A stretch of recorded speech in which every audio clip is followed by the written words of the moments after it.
মোবাইলে কোরআন তেলাওয়াত শুনলে সওয়াব হবে কিনা খুব গুরুত্বপূর্ণ একটি বিষয়। আমরা অনেকেই কিন্তু এখন মোবাইলের মাধ্যমে কোরআন তেলাওয়াত শুনি এবং মোবাইলে কোরআন তেলাওয়াত করি।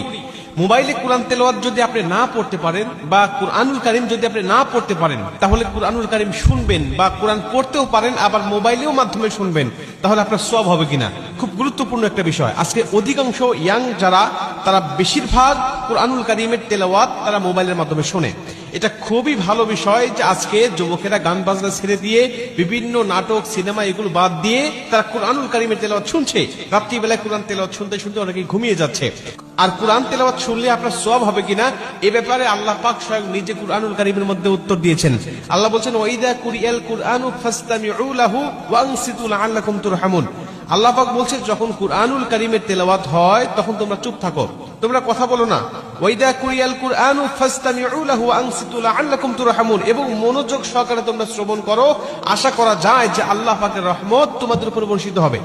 আল্লাহর কোরআন আপনি শুনবেন মোবাইলের মাধ্যমে হোক, আর কারো কণ্ঠে হোক, আর সামনাসামনি হোক, আপনি যখনই কুরআনুল কারীমের তেলাওয়াত শুনতেছেন তখনই আল্লাহ আপনার উপরে রহমতের বারিধারা বর্ষণ করছেন।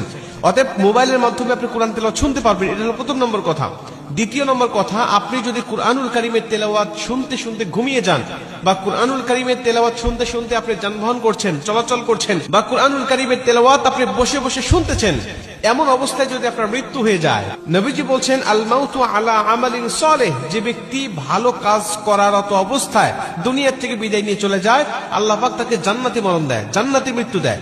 আমাদের মৃত্যু কখন হবে, আমাদের মরণ কখন চলে আসবে, আমরা কেউ জানি না। আল্লাহ যদি আমাদের ভালো কাজ করার অবস্থায় মৃত্যু দেয়, অর্থাৎ কুরআনুল কারীমের তেলাওয়াত শোনা অবস্থায় আপনার মৃত্যু হয়ে গেছে, অথবা কুরআনুল কারীমের তেলাওয়াত শুনে আপনি ঘুমিয়ে গিয়েছেন, ওই ঘুমের ঘরে আপনার মৃত্যু হয়ে গেছে, নবীজি সাল্লাল্লাহু আলাইহি ওয়াসাল্লাম বলছেন যে আল্লাহ পাক তাকে জান্নাতি মরণ দিবে। শুধুমাত্র তাকে সওয়াব নয়, বরং মরণটা জান্নাতি হয়ে যাবে।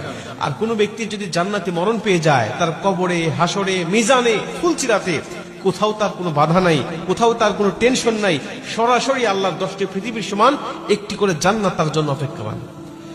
মুসলমান ভাইরা আমার, এজন্য আল্লাহ পাকের কুরআনুল কারীমের তেলাওয়াত আপনি করবেন। যদি কুরআনুল কারীমের তেলাওয়াত করার পাশাপাশি কুরআনুল কারীমের তেলাওয়াত আপনি শুনতে চান, তাহলে অবশ্যই আপনি কুরআনুল কারীমের তেলাওয়াত আপনি শুনতে পারবেন। যদি সামনাসামনি কাউকে না পান কোরআন তেলাওয়াত শোনার জন্য, বা সামনাসামনিও আপনি শোনেন, আবার মোবাইলের মাধ্যমে আপনি শুনতে চান, তাহলে আপনি অবশ্যই শুনতে পাবেন।